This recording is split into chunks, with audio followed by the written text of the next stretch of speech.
Once, the sound of thunder meant a god was angry. A disease was a curse. A drought, a punishment from the heavens. When we didn't know the answers, we invented stories. But what if those stories still shape our lives more than truth?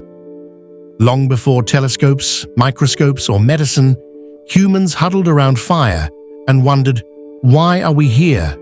Why does lightning strike? Why do people suffer and die?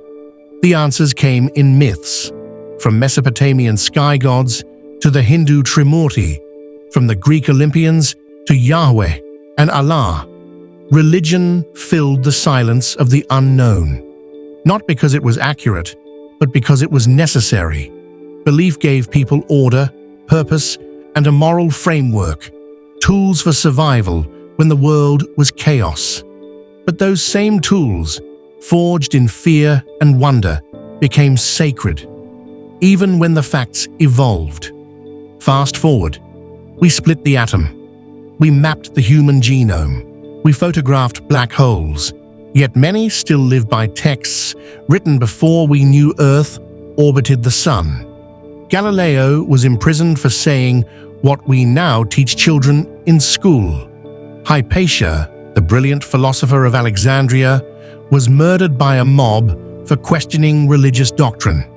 And even today, stem cell research, LGBTQ rights, and evolution are flashpoints.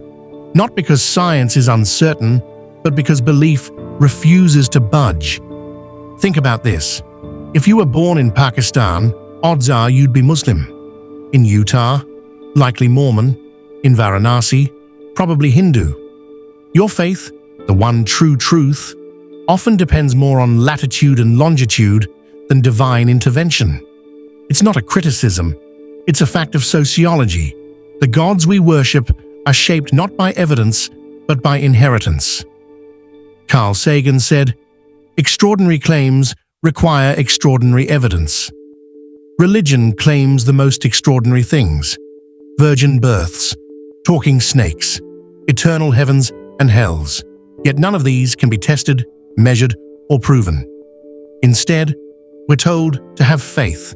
But faith is not a method, it's a conclusion. In science, no theory survives without proof. In religion, no proof is required if belief is strong enough. But religion teaches morality. That's the common defense. And yes, sacred texts do preach love, compassion, and sacrifice. But they also condone slavery, war, and the subjugation of women. These aren't just footnotes, they're chapters. Consider this. Empathy existed before Scripture. Even animals show fairness, cooperation, grief. Morality is not the invention of gods. It's the expression of conscience. Religious texts brim with miracles. Water turned to wine, seas parted, dead raised. So where are these acts in the age of iPhones and satellites?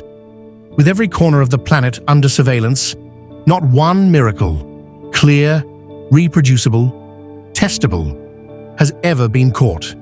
A miracle that only happens when no one is watching isn't proof, it's performance. Yet belief persists, because religion isn't just a theory, it's a comfort. It's the voice beside a hospital bed. It's the prayer whispered before an exam. It's the hymn sung at funerals. It gives people hope, and sometimes that's more powerful than logic. If a God is all-loving and all-powerful, why do children starve? Why does cancer exist? Why are some prayers answered and others ignored?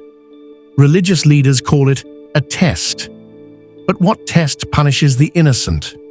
What parent watches their child drown just to teach them faith? This isn't divine mystery, it's moral contradiction. We live in the most connected age in history. Today, a 14-year-old with internet access knows more science than Aristotle.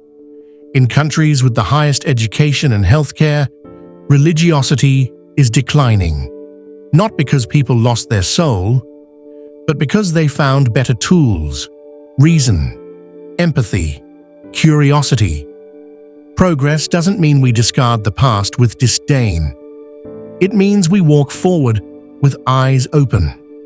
Religion at its best has inspired cathedrals, symphonies, and revolutions of love.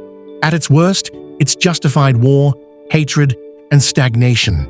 Yet its power to bind people, instill discipline, and build community is real.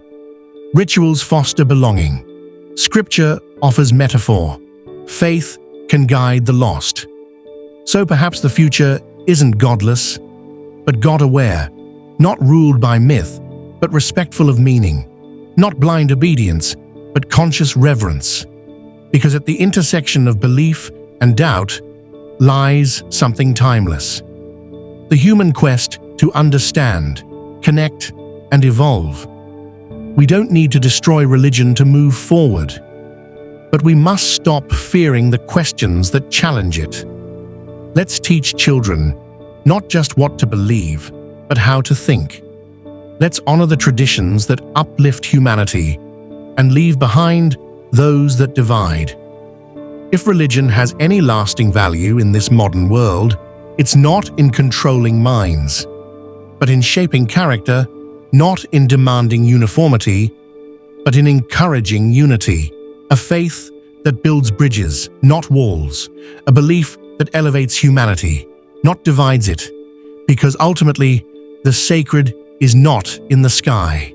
It's in the courage to seek truth, and in the kindness we show each other along the way. Thanks for watching. And as always, think deeply, speak kindly, and stay curious.